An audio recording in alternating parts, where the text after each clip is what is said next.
Abayizi abali mu bibiina eby'akamalirizo kasita gavumenti yabakkiriza okuddamu okusoma nga beetegekera okumaliriza emisomo gyabwe, n'ekitongole ky'ebigezo ki UNEB kyategeeza nti abayizi balina okutandika okwewandiisa okukola ebigezo by'akamalirizo. Wabula waliwo amaloboozi agazze nga galumiriza amasomero ag'enjawulo okusaba abazadde n'abayizi ensimbi ezisukka ku ezo ekitongole ky'ebigezo ki UNEB ze kyagereka okusobola okwewandiisa. Amasomero agakola kino Ateekerateekera Minisitule y'ebyenjigiriza Alex Kakooza agalabudde nti kyegakola tekiri mu mateeka era bwe gazuulwa gajja kubonerezebwa.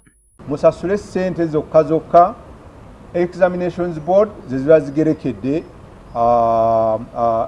olupapula.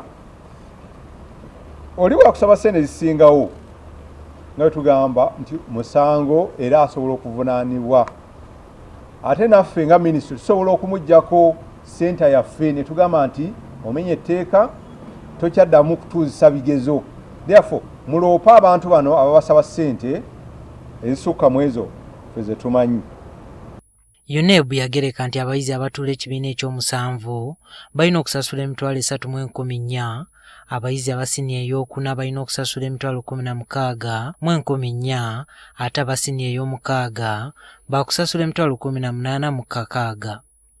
Ekitongole ky'ebigezo kyateekayo ennaku z'abayizi okwewandiisa nga zaakuva nga 22 omwezi ogw'Ekkumi era bajja kukomekkereza ennaku z'omwezi nga 2 omwezi ogw'Ekkumi-n'ogumu. Wabula balabudde nti ebbanga lino si baakulyongerako.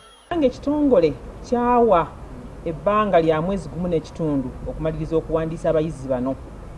Ekitongole era kyategeeza nti tewajja kubaayo bbanga ddaliweebwa kubanga akaseera katono nnyo ate ng'ebitegekebwa okukola ebigezo bisinziira ku bayizi abawandiisiddwa. Minisitule n'egamba nti yakagaba masiki eri amasomero mu disitulikiti 13 mu ggwanga kyokka ng'eriko ne ssente z'eweereza abakulu mu disitulikiti okuyambako ku masomero ga gavumenti okugula ebikozesebwa okulwanyisa COVID-19. So ssente ezo zasindikibwa ku districts. Tusuubira nti districts zino zimaze okuziweereza ku masomero. Mu ngeri y'emu olwaleero abakulu abaddukanya Minisitule y'ebyenjigiriza balabiseeko eri akakiiko ka Paalamenti ak'embalirira okunnyonnyola lwaki beetaaga ensimbi obuwumbi 340 ez'okugula rediyo ze baagala abayizi bakozese mu kiseera kino ng'abaana tebannakkirizibwa kuddayo ku masomero.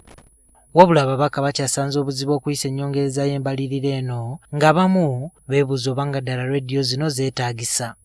A pledge by the president.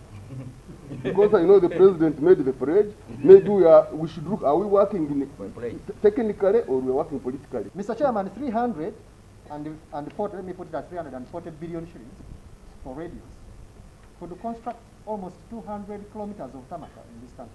You are in the villages, for you stay in Kampala here. For us, you are from the villages. These fellows, radio is not their problem. Fenga Ministry, tumaliriza okugula tulinda kusayininga kuteeka omukono kumaliriza ndagaano zino okubanga radio zijja mu ggwanga. Mu kiseera kino Minisitule y'ebyenjigiriza egamba nti okuddamu okukkiriza abayizi abalala okuddayo mu masomero kijja kusinziira ku mbeera bw'eyimiridde ku kirwadde ki COVID-19. Juma Kiriya, NTV Akawungeezi.